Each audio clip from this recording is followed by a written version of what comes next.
So I know nothing about kombucha. I had some neighbors that brewed it. My memory is telling me that they had mushrooms soaking in the pantry. It looks like a bunch of mushrooms soaking in a pantry. Okay, that's what it looks like. Is it not mushrooms though? No, it's not mushrooms. It's a SCOBY, which stands for Symbiotic Colony of Bacteria and Yeast. Okay. Yeah, it's a pretty intense little disc of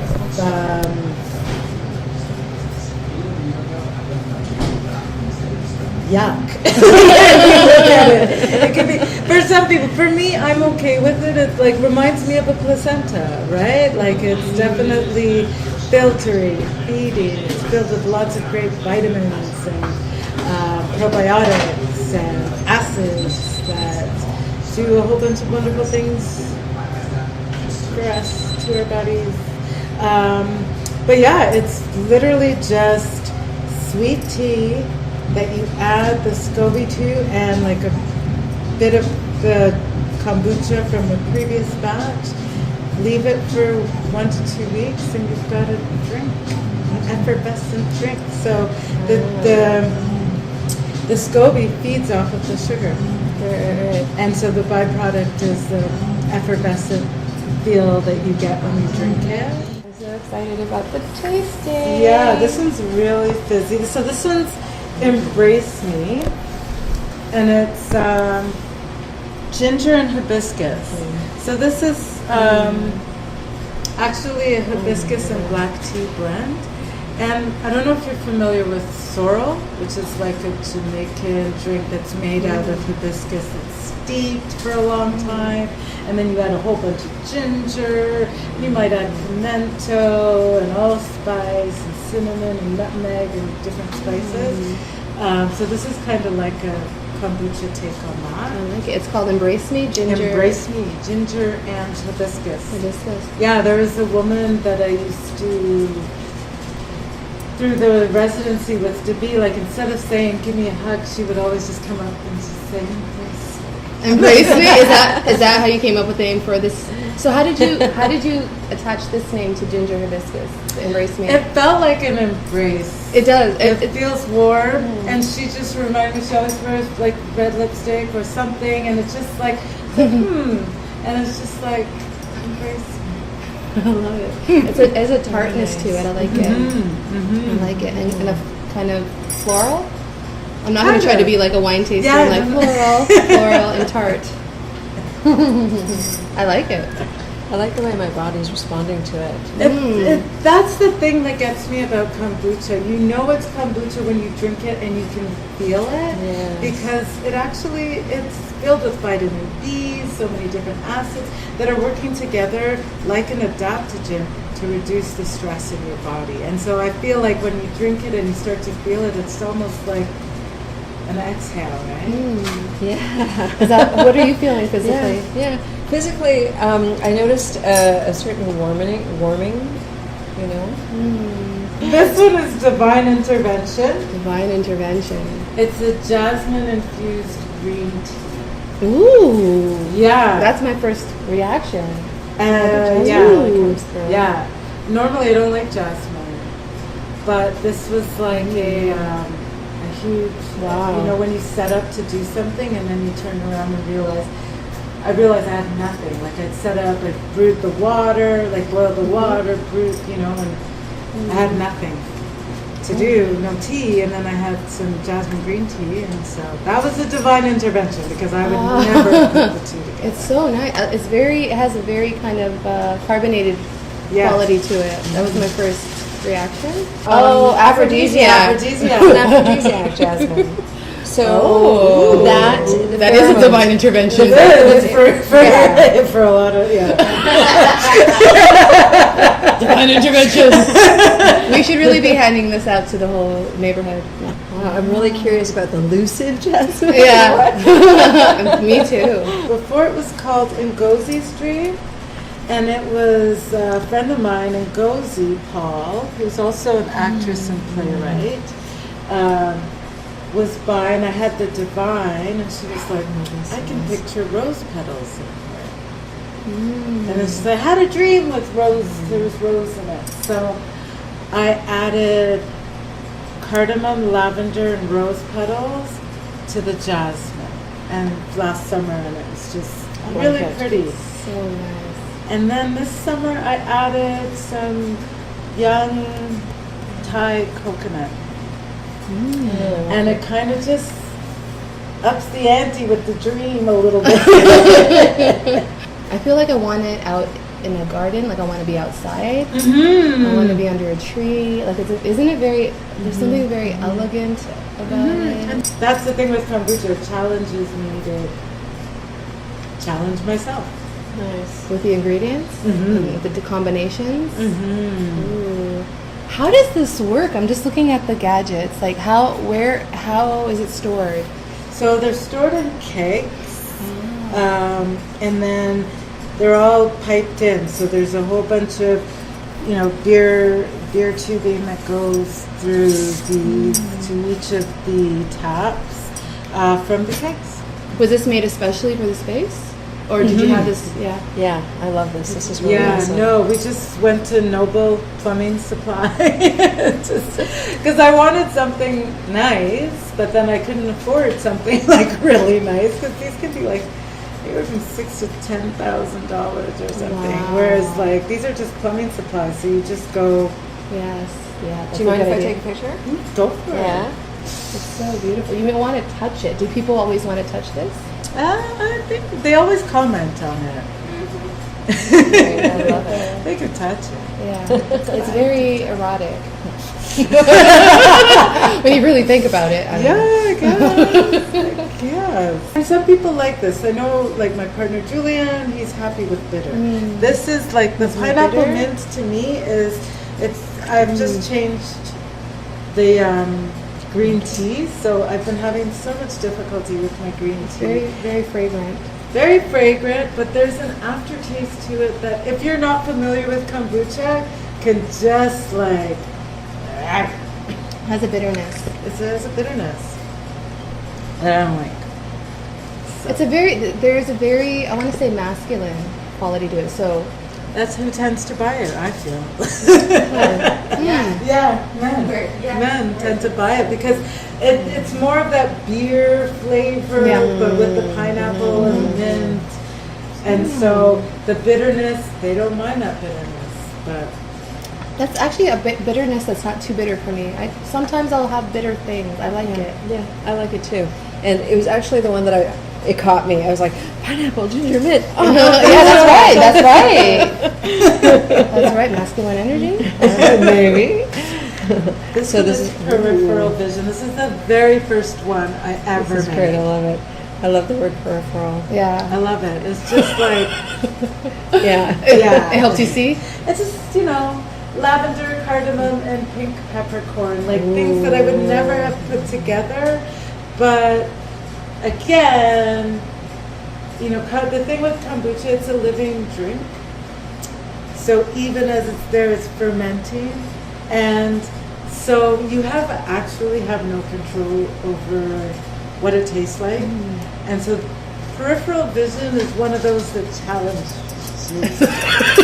I like it. It has a stronger flavor. It has a very strong flavor.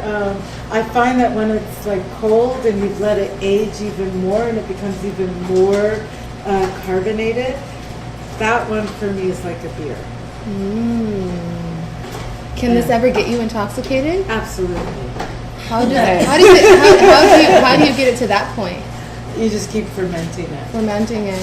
And this is vanilla and ginger. There's a nice variety. Yeah, I like to have like at least one ginger always. Today I have 3, I'm realizing. And, I always try to have at least one jasmine, but normally 2. And then I have my experiments. I like this actually. So I'm considering having one that's just cold brew coffee all the time so that there's one left that I have to make. And 6 flavors is challenging. You guys don't have to whisper unless you want to. Yo, this is how we. I know you're recording. It's okay. We like to capture real life. Yes. So real life. I'll see you tomorrow, homie. I love this tier. Whenever I walk by and when I popped in here, I love that. My little altar. My little altar space. What's on your altar? Do you want to talk about it? This is citrine. And I've got like some actual cotton, which kind of just ties me to my ancestors. I've got some hibiscus, which also ties me to my ancestors, and some herbs. I've got the blue malva here because it's kind of like a time of divine intervention in terms of energies. And the cotton is beautiful. Thank you. Yeah, this bowl was handmade in Belize. So they're they're guys on the street just making crafts, and so we'd walk past them every day, and there's one guy making this bowl, and yeah, I love these little succulent plant pots. Oh yeah, they've become a thing. We were looking at your items here, and it's just, what kind of sage is this? That is yerba santa. Oh my god. Oh yeah. Yeah, it's it's really good for purifying your space. And mugwort. And that is also another just cleansing. For cleansing, yeah. Especially for pain. So I don't know if you've ever had acupuncture done, but if you do one of the treatments that I would suggest as a midwife for somebody with a breech baby would be to go to an acupuncturist, and they do what's called moxibustion. So there's a point on your pinky toe, and you burn the stick, and you hold it by your toe, and I mean you feel the baby move. Try to get its head down. Wow. And that's what it is. It's the mugwort. It's real powerful. That sounds powerful. It is. Is this all related to midwifery somehow? I mean, absolutely. That's pretty much why this store is called the Witches Brew. Because midwives back in the day, they were considered witches. And they were considered witches because when they cared for women and families, the morbidity and mortality rate was a lot lower than male doctors.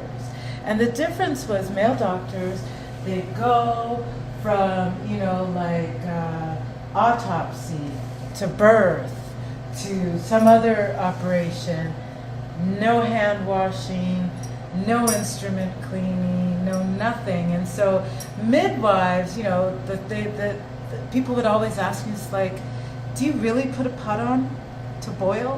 Because they say, can you get the pot, start boiling some water? And they're like, you really do. So you do? Yeah. Well, that not for the same reasons as back then. Okay. Now it's more like we're just going to use it for warm compresses to support while the baby's coming out. But before, it was to boil the instruments, to clean them. And we washed our hands. And so that's why we didn't lose as many lives as male doctors. What is this? It's a resin. A resin. Black copal? Black copal. It smells beautiful.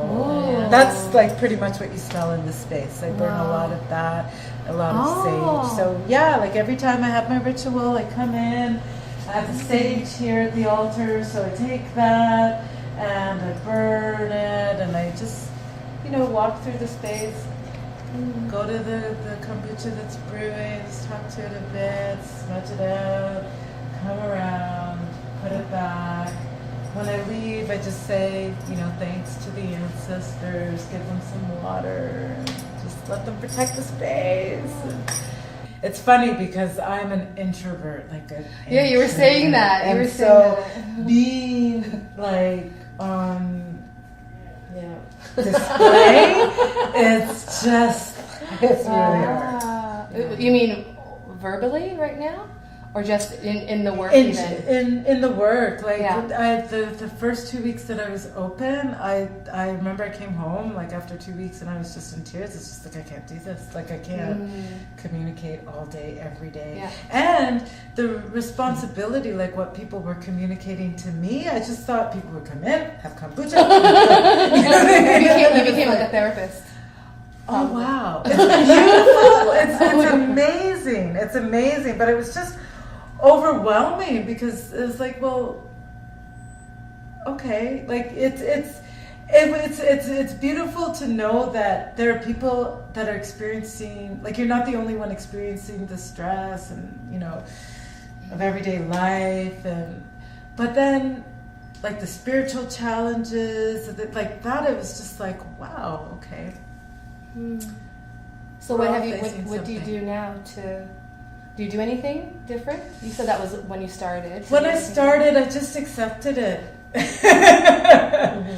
Accepted that. I have a shop. Like, the thing is, a lot of things just go right over my head, right? Like, I have a shop called the Witches Brew, right? I talk a lot about ritual and, you know, tradition.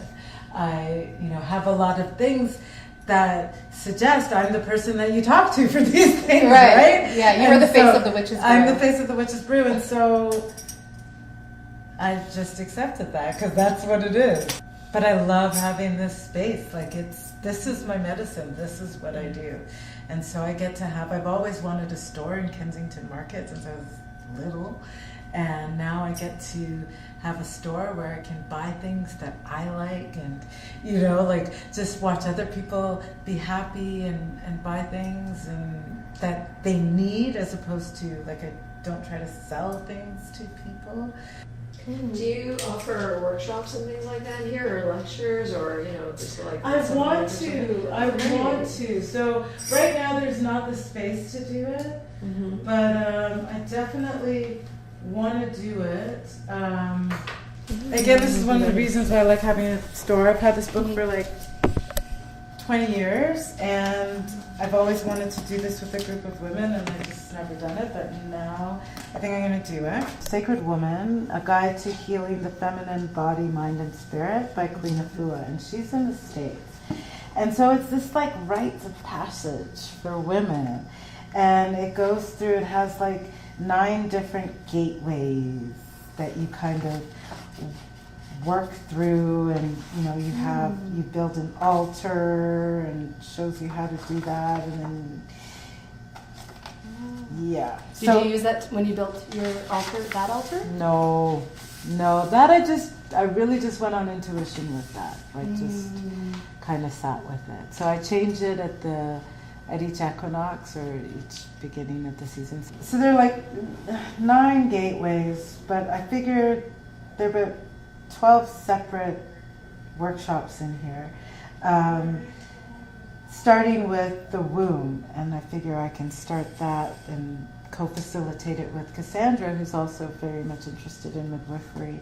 And then sacred words, that could be, I've spoken with Debbie, who would work on facilitating that. So just to get together, where we just facilitate that process. There's sacred foods, so there's another woman in the community who's really interested, or who does a lot of work around juicing and natural food. I definitely want to attend. Is this open to like... Yes. Yeah, everybody, okay. yeah. So sacred movement, beauty, space, healing, relationships, union, just different ways of working through our bodies and creating a nice practice for ourselves. That seems like what you've done with your life. I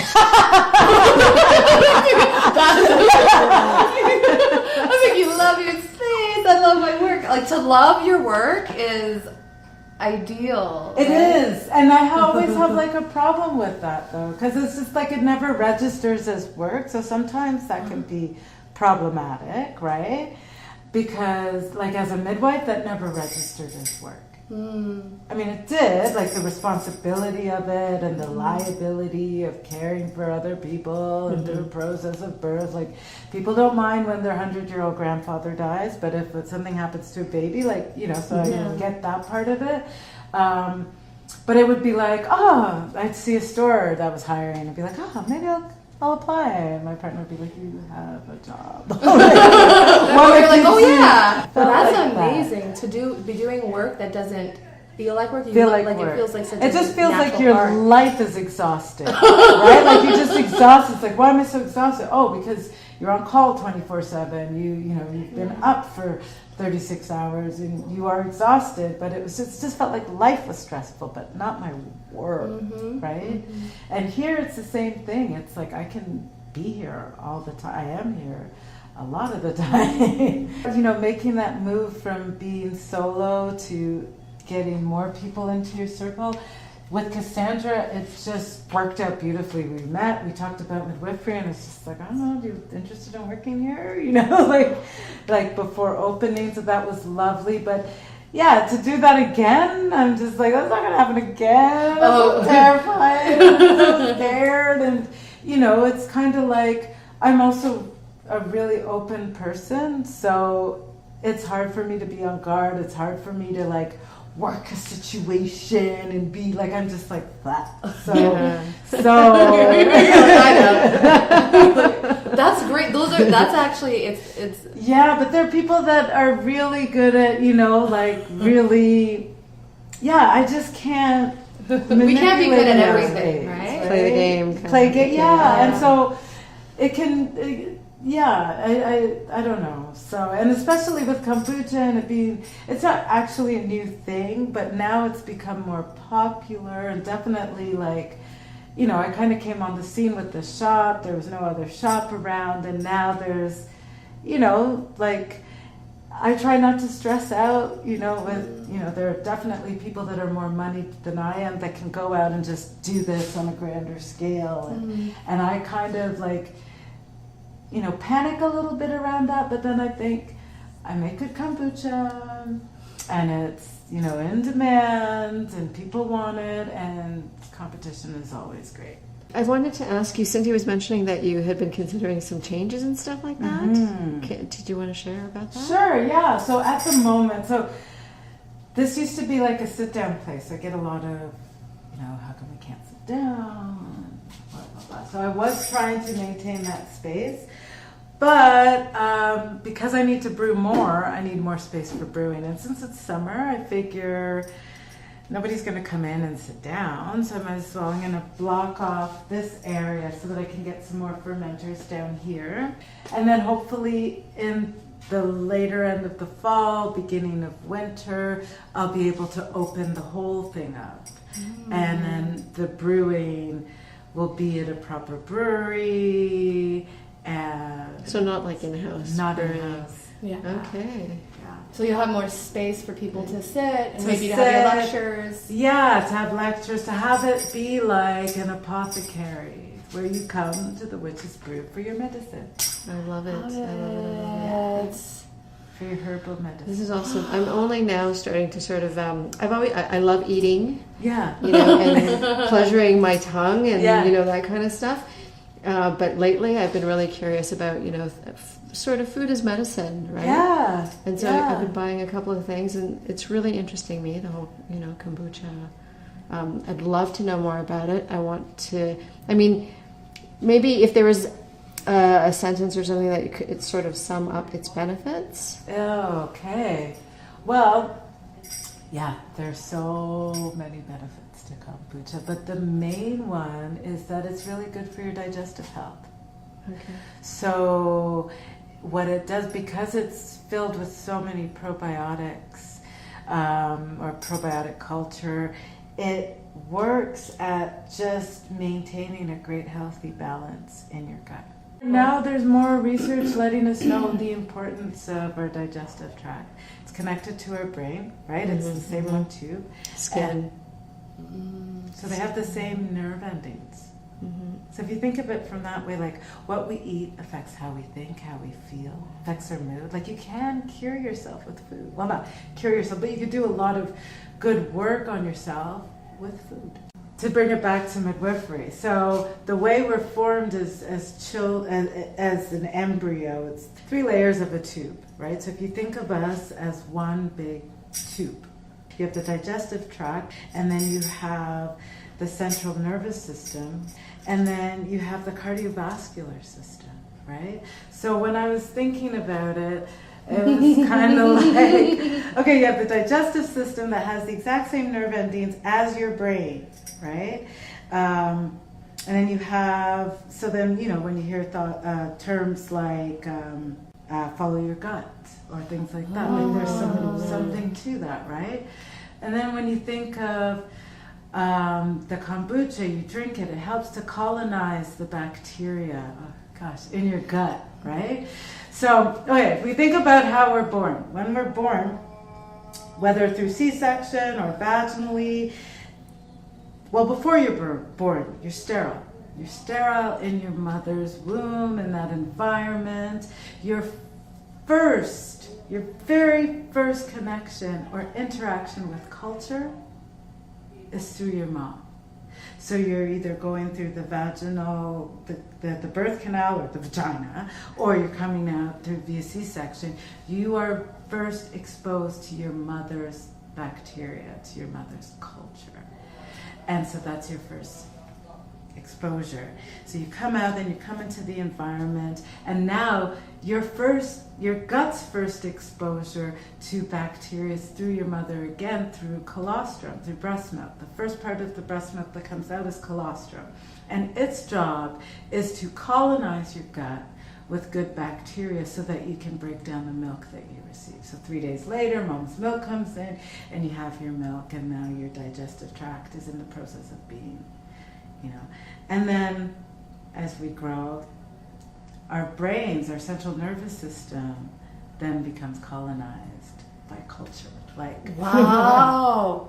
That's like poetic what you just said. That's like my PhD. That sounds like a PhD. Colonized by culture. Colonized by culture. Like just that term alone, like it's so on so many different levels, right? And then like I was reading this article the other day about the city like looking at microbial and microbiome culture in the city and how each city has its own unique microbial makeup, and how some cities are like painting using microbial paints. Like I know in our home we used milk-based paints before we even knew anything about, just because, you know, you're pregnant, you don't want to use like paints filled with VOCs, but just like influencing the culture around us. Like culture, the dual meanings. The dual meanings, right? Like it's pretty intense. It's deep. That's an awesome image that you paint. And then at the center of it is the cardiovascular system, the heart, the community.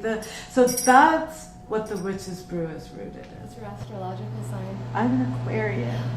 Aquarius! Oh, like, yay! I hardly meet Aquariuses. But so it's very wise. very wise. Very creative. Very creative. We're Inventors. air signs, so we talk, we think a lot. Yeah. And inventors. I've heard of inventors. Yes, inventors. I remember reading this thing how they were saying Aquariuses don't hoard your ideas.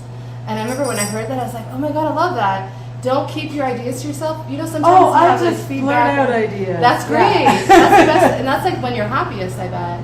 Yeah. Blurting out your ideas. Like I love to hear people talk about things that they're doing, and then I'll be like, you should do this, or you should do this. Right? I never really thought I was like that person that was always like enterprising. Like, I can't do it. I'm always telling people, you know what you could do with that. Yeah, exactly. But it's because I think I always see like a business opportunity. Yeah. And it inspires me. Yeah. So, can we go into the brewery area so you can talk about it? Oh. Wow, it's not a disaster at all. What are you talking about? Like it's a disaster. There's kombucha everywhere. Yeah, my partner, he did everything. Wow, you sound like you have an awesome partner. Yeah. And what are these called again? These are, they're actually wine fermenting tanks. So people that make wine, this is what they use to make it. How do you feel having been on this is your first podcast My that you're first on? podcast. I know, I listen to podcasts every day. Oh, I love it. What are your favorites? Have you listened to The Read? I haven't. Well, you told the read. That's like my guilty pleasure. I can't listen to that. I want to say divine intervention. Yeah, divine intervention. Or divine intention. Sure. Divine intention, Both. Jasmine the aphrodisiac.